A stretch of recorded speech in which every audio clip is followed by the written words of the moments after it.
Okay, so first let me give you a demonstration of this little chatbot that I built. Bring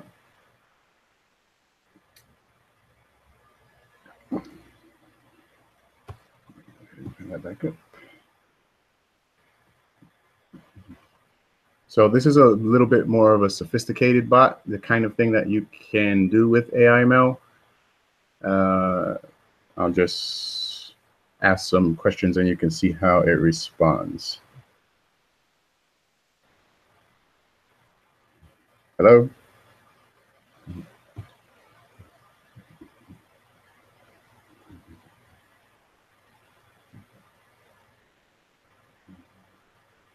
I'm pleased to meet you.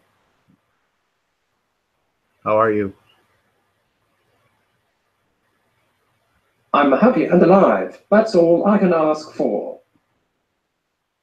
What is the square root of 8,642,971? The result is 2,939.893. How far is the capital of Nigeria from the fourth smallest country in South America?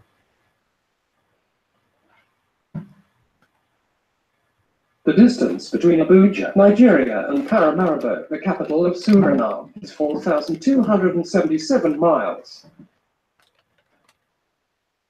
How much wood could a woodchuck chuck if a woodchuck could chuck wood?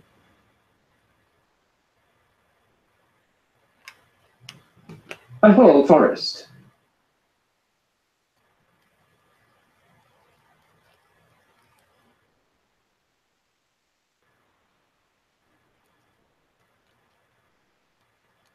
Who was MVP of the 1979 Super Bowl?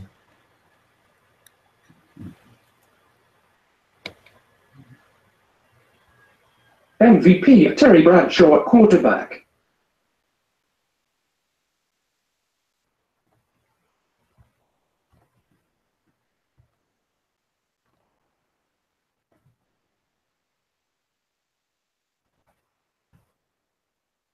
All right, so the way I'm doing this is a combination of AIML and some APIs. So it'll look up information when you ask it objective facts like who was this or who did that, or math questions, and you can program in some of the more subjective responses, and there's a lot of really interesting interplay between those two systems. So I'm going to show you how to build a very simple chatbot.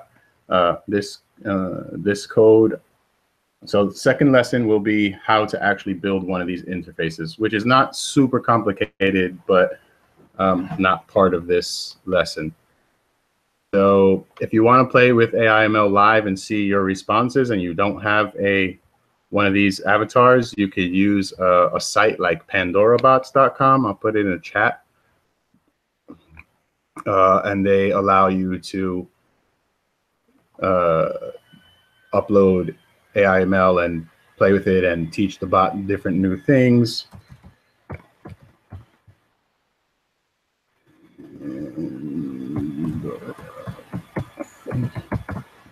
So I put a link in the chat there for Pandora bots. I'll give an interface like this to anybody who's helping on the Robots Without Borders project. So if you want to like help us teach the bots and help write some HTML, then I'll give you your own one of these avatars so you can have voice recognition and fun things to play with. But it's not really necessary. You could just use the pandorabots.com to do a basic text input. You type in and bot answers you, and you teach it that way. All right, so I'm going to start at the very, very beginning here. This first line is kind of unnecessary. It's used by my interpreter, by my Notepad++ here to color code the tags. I like that. It's not necessary. You could do this coding in Notepad and any text editor. It's really, straightforward. It's just a text file. So I put them in as a good practice, but most AIML programs are not going to need this line here, so we'll just ignore it. If you're familiar with AIML, then HTML follows the same kind of syntax. It's an XML-based language, which stands for Extensible Markup Language. Extensible means basically you can make whatever programming language you want. So things like HTML and AIML are agreed upon definitions of what these tags mean. But it's certainly possible, and I've done it many times, to write your own programming language and in an XML-based format. Every AIML document is going to start with the AIML tag. You're going to notice the closing tag. You should think of these as boxes. So everything inside these two tags is your AIML set. That's the box you're in.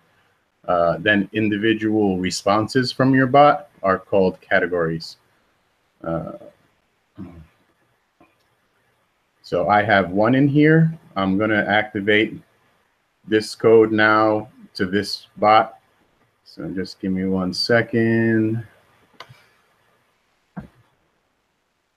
Hello.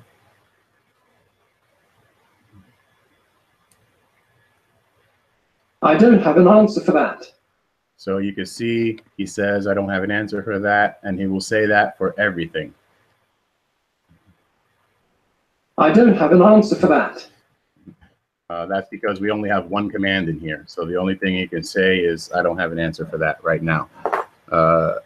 So each output for the bot is going to be in between these two category tags. And the two very basic parts of that are pattern and template. Pattern is what it hears from the user or what you type in. So this star is a wildcard. That means anything the person says, it's going to answer with the answer inside of the template tag. So template is what it says. Pattern is what it hears. Right now, I have the pattern set to wildcard so that anything it hears, it says I don't have an answer for that. Let's now give them some basic responses here. So I'm going to copy this tag again. You have to open and close them, remember? So these are, now he has two answers, they're identical. Let's replace this with hello. This is case insensitive. It doesn't matter, so it can be hello like that. It will still understand. So now when it says hello, we'll have it respond, hello human. I'm going to save this, and I'm going to upload it to my bot.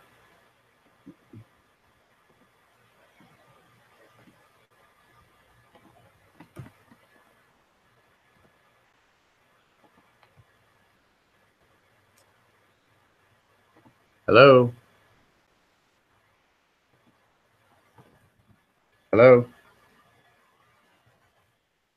You can't hear me. Hello. Oh, sorry, I'm on the wrong page. Hello. Hello, human. But anything else I say, he's still going to give the I don't have an answer for that. I don't have an answer for that. So this is how this is called the pickup or the catch-all. Basically, when the robot doesn't have an answer, it's going to use this category of star. I don't have an answer for that. Hello.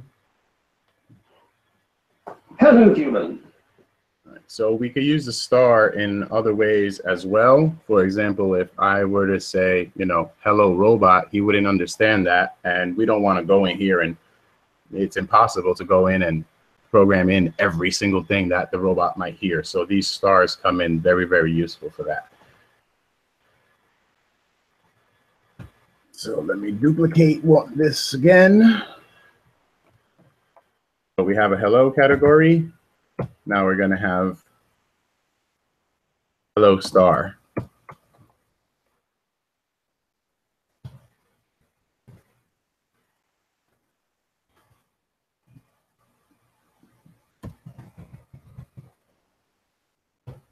So now when I say hello, anything after it, if the first word in the sentence is hello, it's going to use this answer.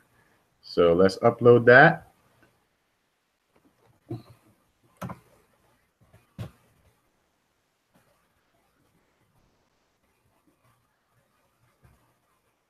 Hello. Hello, human. Hello, robot.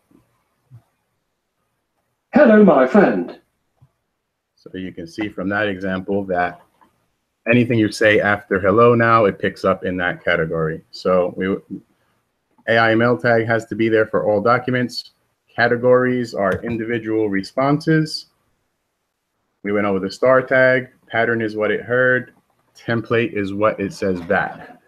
So these are the very basic AIML tags. If you know just these few tags and a few more that I'll show you today, you could basically build any kind of interface. It gets a lot more complicated, like a lot of things. I compare it to Photoshop, where it's easy to jump in and learn, but it's hard to, master it. But certainly it's easier than most people think. Most people think it's, more complicated than it is, especially if you have some programming background. You'll pick this up very, very quickly. So now we have our greetings in there, but again, we don't want to program in every single thing that the person says. Person may say hi, person may say good morning. So we could use this combination of the stars, and I'm going to show you a new tag, which is the SRAI tag. The SRAI tag is a little more complicated to explain. So what it means in a nutshell is anything inside this SRAI tag, and it goes inside the template. This is what the robot says. So we're going to put SRAI. Now, this tag tells the robot to go to another part of the program. So now I'm going to say, if you hear hi, go to, the SRAI tag is essentially a go-to tag, and you're going to go to hello. So the robot's not actually going to say hello, it's going to go to the hello pattern. So now when I say hi, it should be the same as him hearing hello. Let me upload this and make sure that that is correct.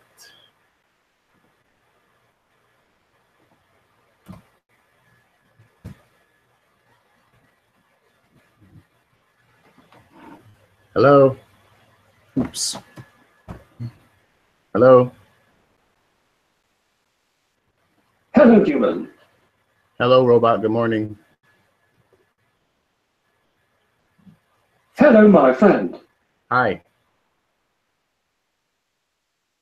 Hello, human. So you notice now it went to the hello category, not this star category, because it was just hello that we sent it to. So when you hear hi, go to this other section instead. And this could get very complicated. It's a form of recursion because different topics can bounce it all over the code to very different places. And actually, it gets mathematically complicated where if you have a lot of this kind of recursion, no human being and even no classical computer can always predict what answer the robot is going to use because you run into mathematical problems like the traveling salesman problem, like trying to trace the path. So this is how you get really dynamic behavior in a chatbot. And to me, it's really interesting and exciting when you get unpredictable results. So this SRAI tag helps a lot with that. Let me see what AIML tag, category tag, pattern tag, and template tag. And we went to SRAI tag. This star tag can also be used inside the template. So let's go over that one. Say you want to make the robot repeat something. You can say the new category in here. Now I'm going to put repeat after me star. So when it hears repeat after me and anything after it, it's going to, we're going to have a new tag here. This new tag is star. The star tag simply gives you the whatever this star was. So if I say repeat after me, my name was Sam, the star here represents my name is Sam. It's going to say, since the template is where the robot says, it's going to say my name is Sam. So let me upload this and test that.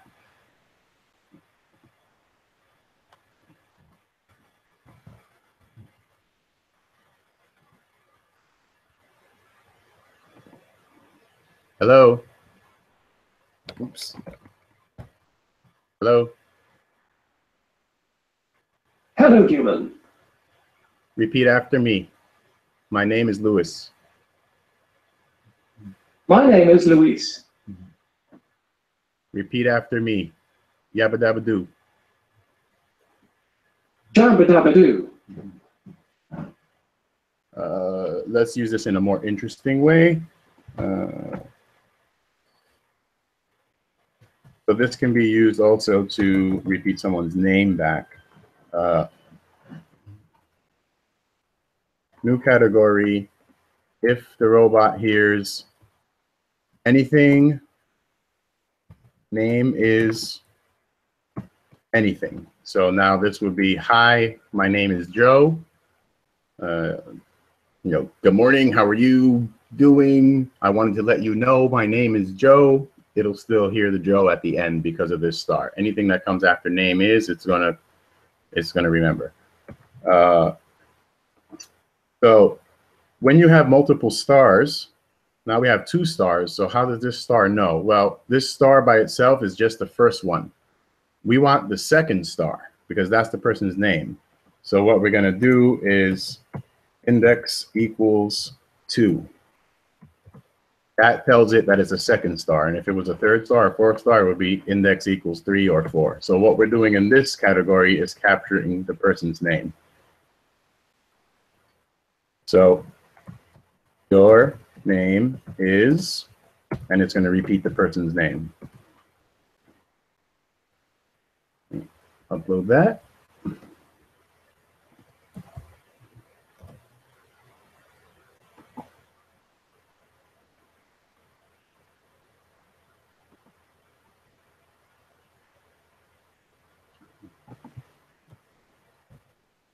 Hello. Hello, human. My name is Louis. Your name is Luis.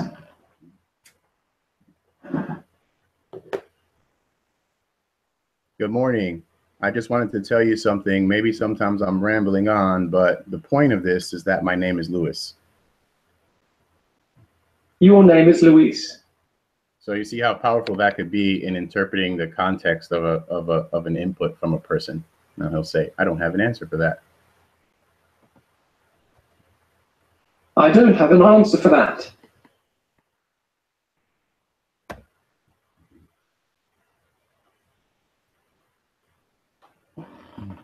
Okay, let me just read some of the questions here in the chat because I haven't been doing that.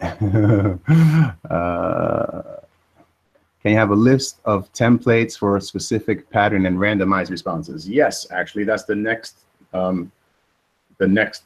category that we're going to do. So the next tag is the random tag. Now, there are a lot of mathematical operations, and you can even do JavaScript in here. You can blend the programming languages. So in other words, I could write a little 1 line of code that gives a random number between 1 and 5. But let's do it manually. So instead of name is, I'm going to say number between, and this is a bit of a cheat. So now when it hears anything and the words number between fall in the middle of that statement, it's going to use this answer. And this answer is going to be a new tag called the random tag.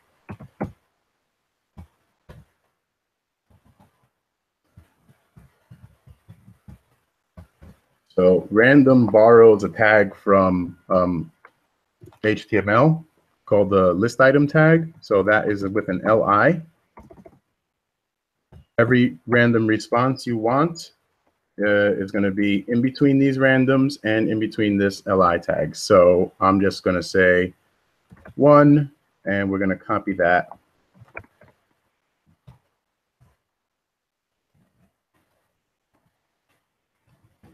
2, 3, 4, 5. So now it's going to randomly give me one of these responses every time it hears that sentence. Let's try that.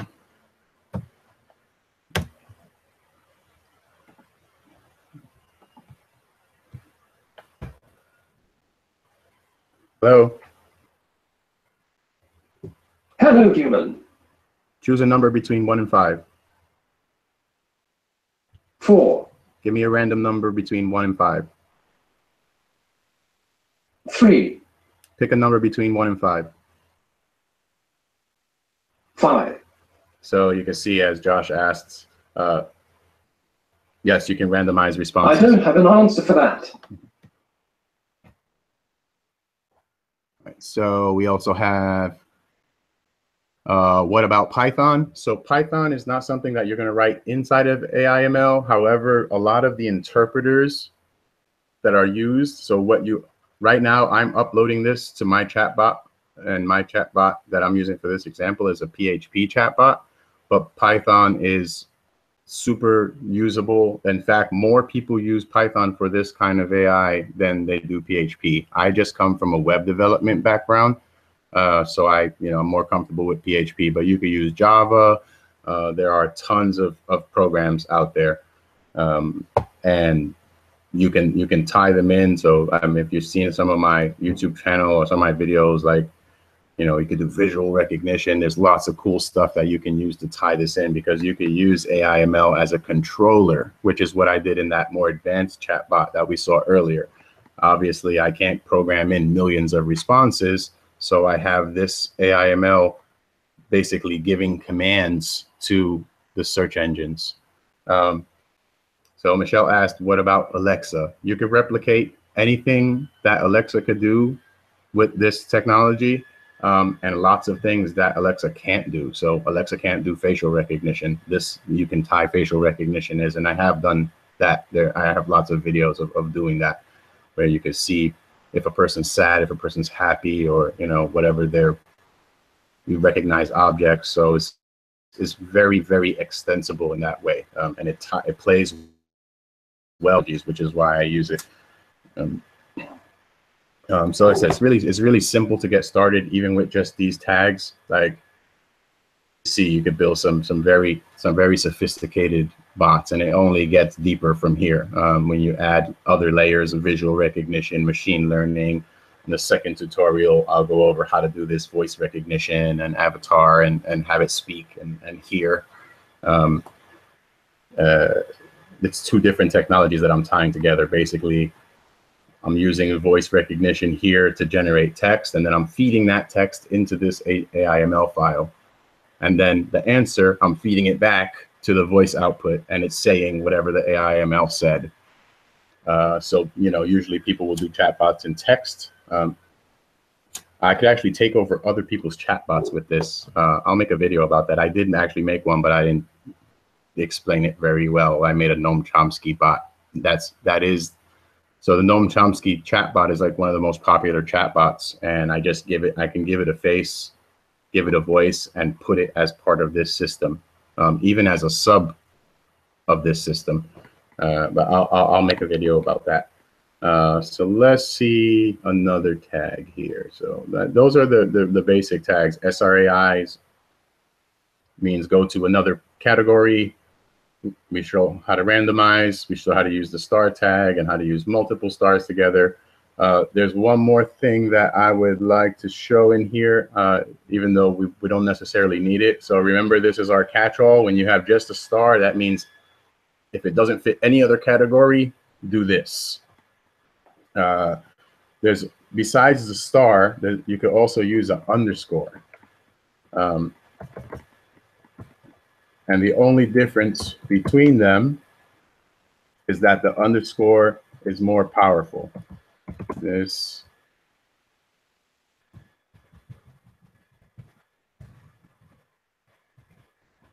So what's going to happen when I upload this is it's going to choose this answer. It's basically the same as a star, but underscore wins. So if you have two answers, and one is a star and one is an underscore, the underscore is going to win. So let's test that. Let me upload.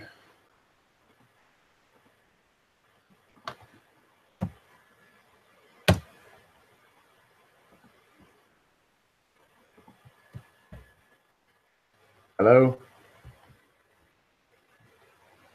This answer has preference. So you see how this answer has preference now because it beat all the other ones. So I wouldn't recommend using this. I just want you to be aware that it's there, because now that I have an underscore here, it beats everything else less specific than an underscore.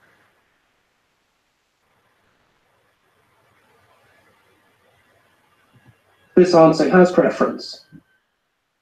So we're going to delete that because that's no fun. Just wanted to show you that it was there, and it has some uses in the more, when you get a little more advanced. This answer has preference. There's a few more tags I want to go over here. Get SRI. We could do set and get. I don't have an answer for that. Okay, let's do the that tag. This is another tag that could be a little confusing. So let me try to explain it. I don't have an answer for that. As best I can. I don't have an answer for that.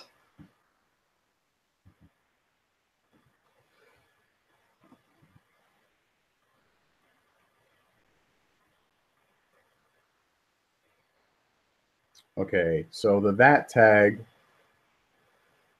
goes in between. I don't have an answer for that. Let me shut him up. So the that tag, again, I don't like the way some of these tags are named. It's in kind of an old programming language that was brought back. So it's not really like that doesn't describe what it's actually saying. I'll explain to you what it does here.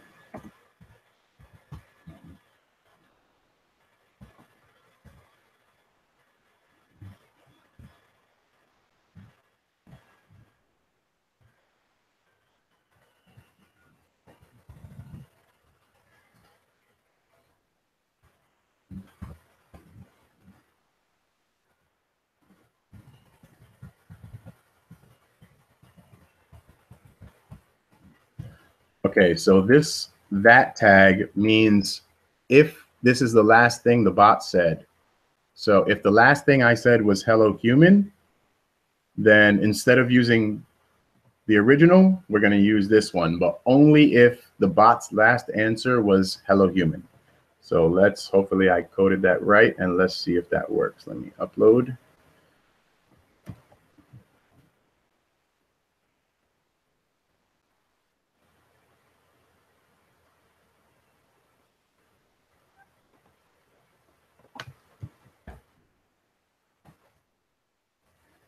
Testing. I don't have an answer for that. Hello. Hello, human. Hello. Hello, human.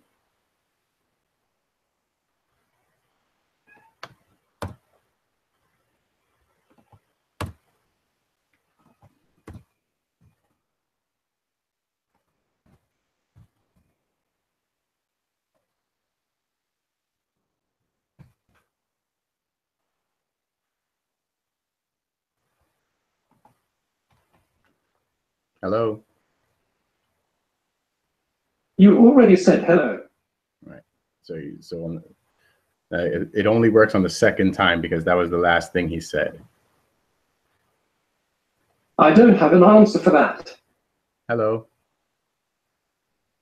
Hello, human. Hello. You already said hello. No, it's not really case sensitive. I was just playing with the punctuation. None of this is case sensitive. I think it was probably, since I did it that way. I don't have an answer for that. Probably wasn't the case. It was probably the extra space between. So you know, you should be neat with your tags and not sloppy like I am and put them, you know. I don't have an answer for that. Put them properly.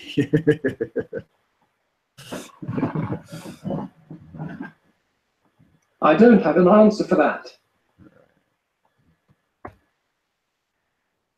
All right, so that's the that tag. Couple more tags I want to show here, and then that'll be a good lesson one, I think. Another important tag is the topic tag. Let's do a topic.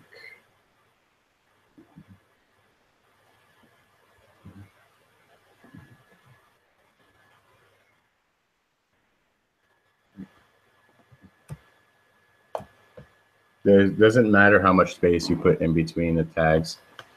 Right,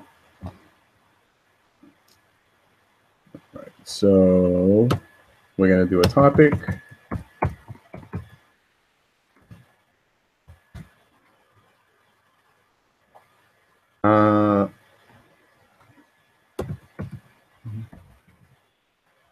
So I created a topic here named password, and whatever's inside this category is only going to be used if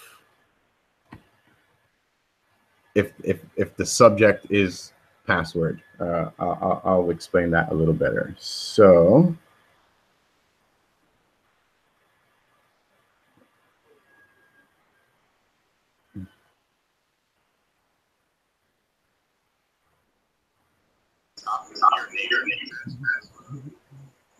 and whatever.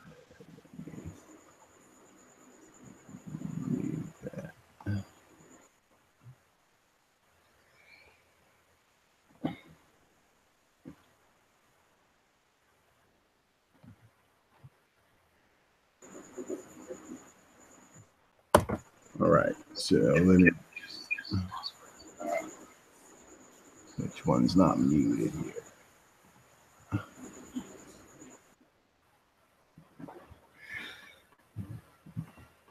So I'm going to give it a password of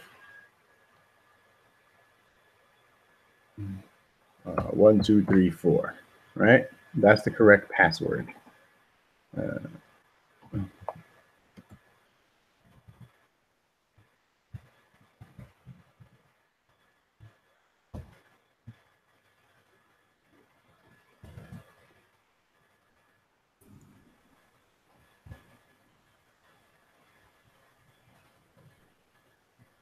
This will make sense in a minute.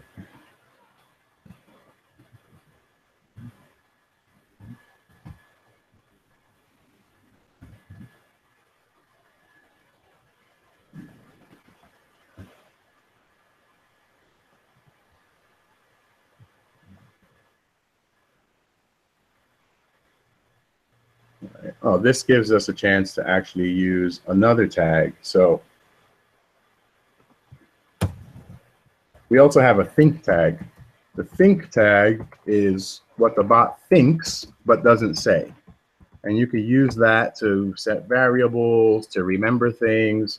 In this case, I'm going to use it to set the topic back to default, which is nothing. So if they guess the password wrong, it says that's incorrect, and it goes outside of the topic.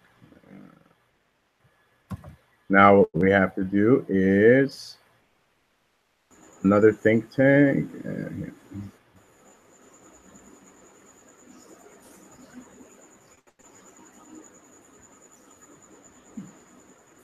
It's not muted.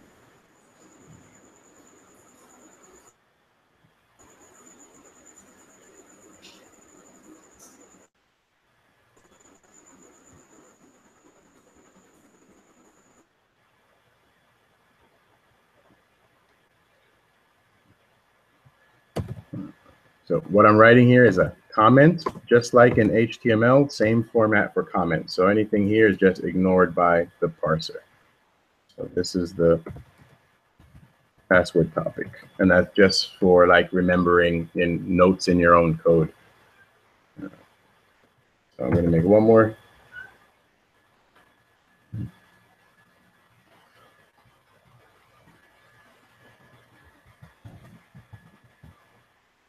And the response here is going to be, what is the password? All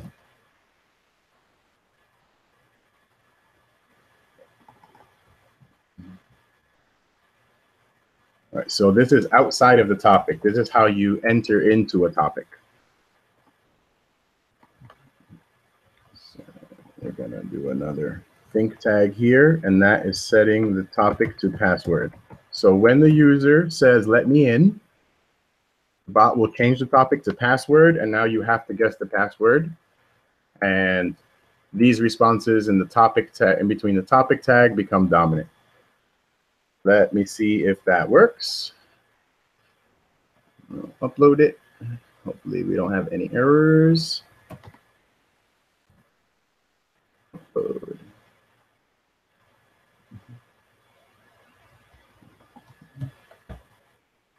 Hello? Hello, human. Let me in. What is the password? 5678. That's incorrect. Let me in. What is the password? 1234. That's incorrect. No. So what happened here was I don't have an answer for that. the voice recognition puts it as 1234 with spaces because I have a slight pause between. I don't have an answer for that. So I'm going to put the spaces in. And I don't have an answer for that. we'll upload it again. And there are lots of ways. I don't have an answer for that. Like I said, this is kind of the beginner tutorial. There are lots of ways to correct for this kind of thing, you know, with stars, with a lot of different techniques. But right now, I'm just going to hard code it in so that it has the spaces. Hello? Hello, human. Let me in. What is the password? 2345. That's incorrect. Let me in. What is the password? 1234. That's incorrect. That's right.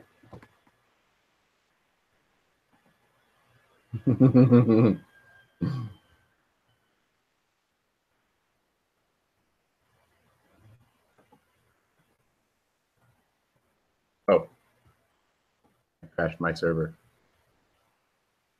Don't worry, it takes a minute and it'll come back on. Ah, and I didn't press the upload button. That would be helpful.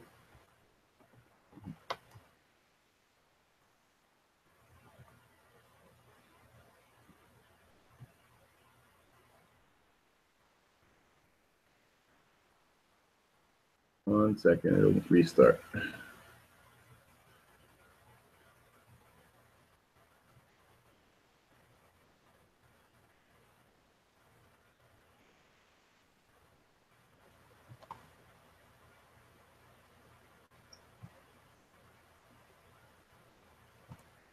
Come on.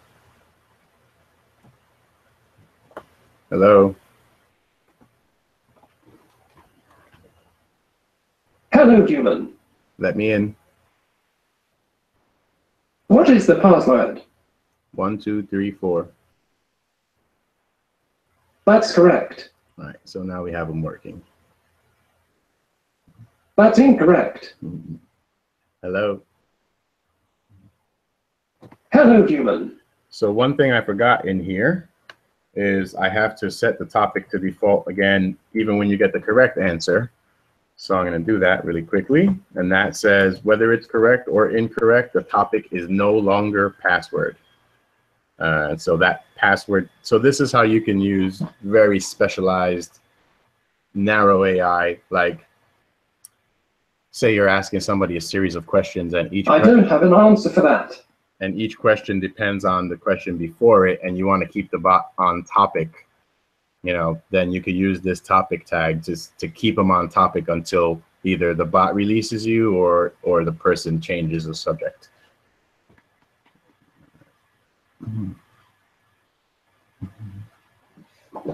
Actually, this is the simplest voice that is available because it's cross-browser. There are some mind-blowing voices out there that are just super emotive, and they're really, really good at, you know, saying, wow, amazing, oh my God. Like they have just this really, really good enunciation and emotional context in the words. But, you know, this is just simple testing. So the voices is actually really complicated and can be relatively simple. For this, I'm using a library called Responsive Voice. You could Google that as responsivevoice.js, and that goes and looks at your browser and shows what's available and chooses from them for you smartly, because every computer has different voices. With Luna, I go even farther than that. So I have a massive amount of redundancies. But responsive voice is a really good way to start because it's easy to install. All right, so topic tag. Now there's also one, we went over think. There's one more set of tags that I want to go over for this beginner tutorial, and that is get and set. Okay.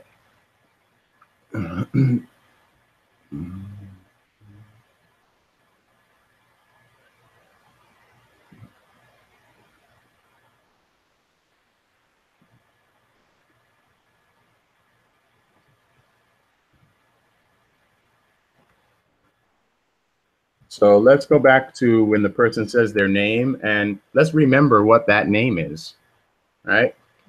So here we get the person's name and we repeat it back to them, but we don't remember what their name is. So let's use the get and set tags to remember the name and store it in memory. And then the bot will always remember your name. Even if you log off and log on from another computer, it'll still remember that it's you. Or you don't only have to use it for name, you can use it for anything. So this is how the bot gathers information about the user.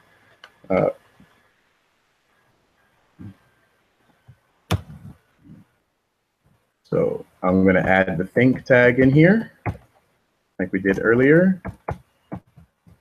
This, remember, is part of the answer of the bot, but it's unspoken.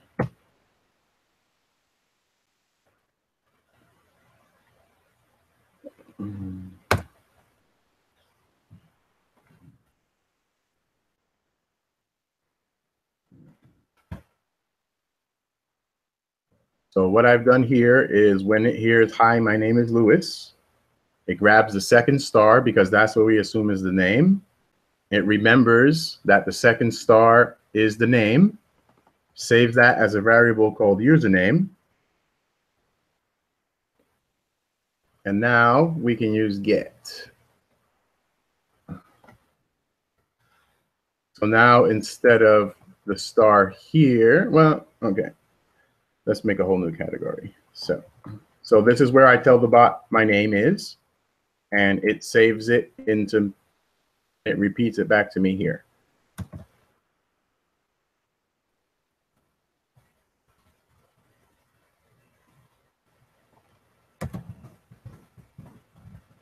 What is my name? We don't need this think tag. Now, instead of your name is star, now, oops, now we can just use username.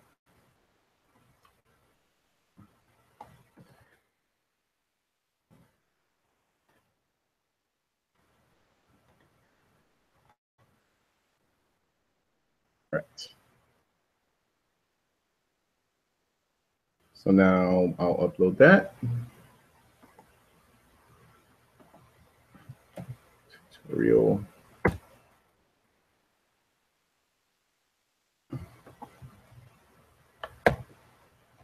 Hello, Hello, human. my name is Louis. Your name is Luis. What is my name? Your name is Luis.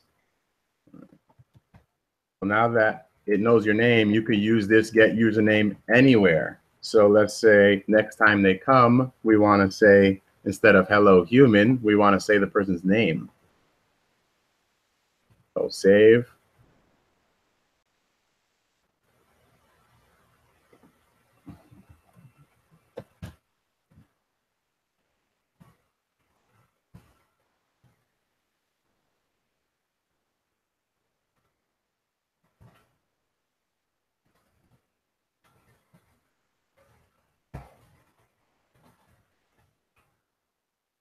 Hello,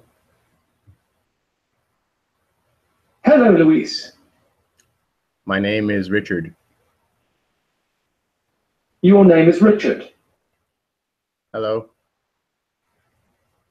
Hello, Richard. See, so now it remembers. It doesn't. You don't have to ever tell it your name again. And anywhere in this code you use username, it's going to remember. I don't have an answer for that. We know you don't. All right. So some people came. I don't have an answer for that. Some people came late, so I'm going to do another just quick demo of what the finished version of this bot would be like after a couple of lessons. So let's do that. Hello. I would be waving my hand if I had one. Do you think you're smart? Thanks, I think you are very intelligent too, Luis. How do you know my name?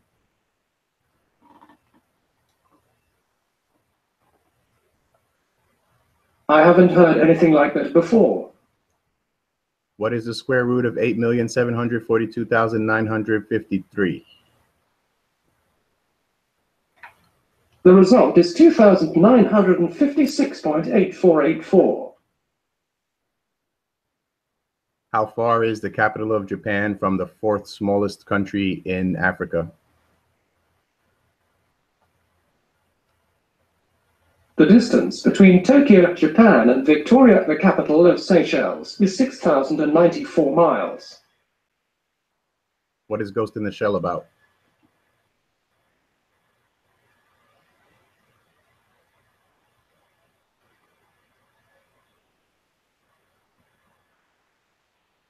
A cyborg policewoman and her partner hunt a mysterious and powerful hacker called the Puppet Master. Who won the Academy Award for Best Actress in 1966?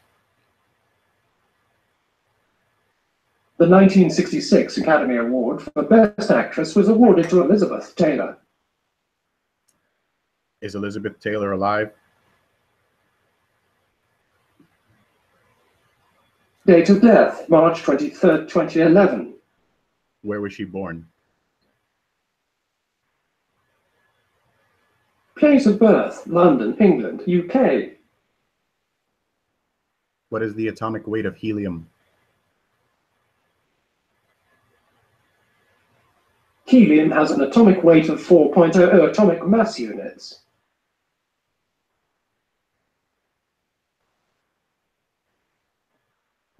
So these kind of questions you could see are not something you could program in. So that's kind of like lesson 4 is how to search for objective information. And basically how that works is you catch these stars, and when instead of I don't have an answer, you send this to another program that's like go to find answer program, you know?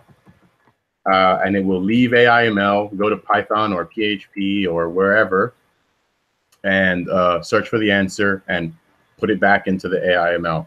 Another future thing is, this is a very basic bot. I literally like built this for the tutorial an hour ago. So they're really simple to use. But the way like something more sophisticated like Luna works is it actually writes these categories on its own. So when it goes to find answer program, it then adds that to its AIML files and it rewrites its own code.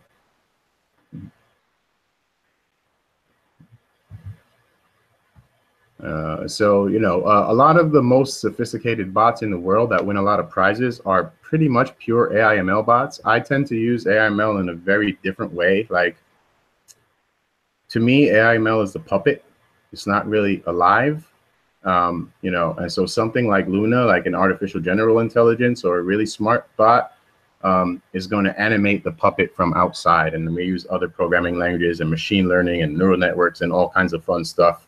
But basically what it's doing is creating itself on the fly, writing its own code as it goes. But to make a bot that writes its own code, obviously you have to know how to like teach it how to write the code. So that's the purpose of this first tutorial.